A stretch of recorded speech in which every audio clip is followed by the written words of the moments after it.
నమస్కారం ఫ్రెండ్స్. ఒక అందమైన అడవిలో నెమలి జీవించేది. దానికి రంగురంగుల ఈకలు చూసి అందరూ ఆశ్చర్యపోయేవారు. కానీ ఆ నెమలికి ఒక బాధ ఉండేది. నాకు కోయిల లాంటి మధురమైన స్వరం ఎందుకు లేదు అని. ప్రతిరోజు కోయిల పాటలు వింటూ తన జీవితాన్ని ఇతరులతో పోల్చుకునేది. ఫ్రెండ్స్, మనకున్న వరాల కన్నా ఇతరుల వద్ద ఉన్న వాటినే ఎక్కువగా చూస్తాము.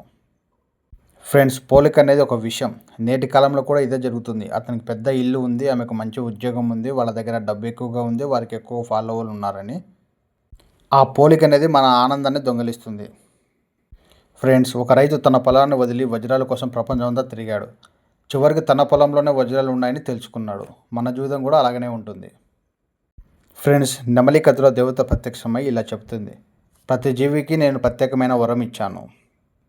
కోయిలకు స్వరం ఇచ్చాను, గరుడికి శక్తినిచ్చాను, హంసకు గాంభీర్యం ఇచ్చాను, నెమలికి అందం ఇచ్చానని. ఫ్రెండ్స్, దేవుడు అందరినీ ఒకేలా క్రియేట్ చేసి ఉంటే ప్రపంచం బోరింగ్ అయిపోయేది. ఇక్కడ విభిన్నతే అందం.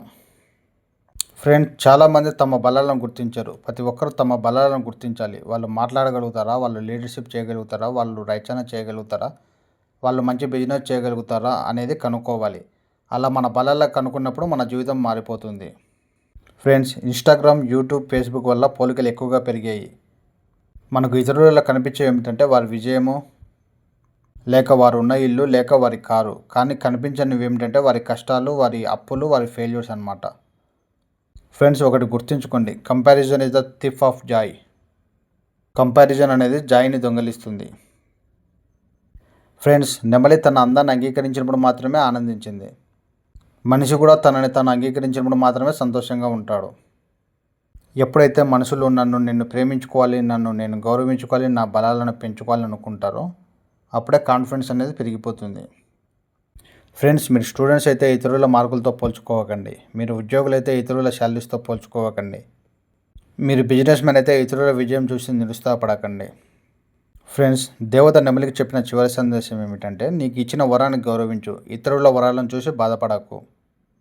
ఫ్రెండ్స్, కోయిల పాట పాడుతుంది, నెమలి నృత్యం చేస్తుంది, గరుడు ఎగురుతాడు. ప్రతి జీవికి ఒక ప్రత్యేకమైన బహుమతి ఉంది. మీరు మరొకరిలాగా మారాల్సిన అవసరం లేదు. మీరు మీలోని ఉత్తమ రూపంగా మారాలి. ఫ్రెండ్స్, మీకు ఈ వీడియో నచ్చితే లైక్ చేయండి, మా ఛానల్ని సబ్స్క్రైబ్ చేయండి.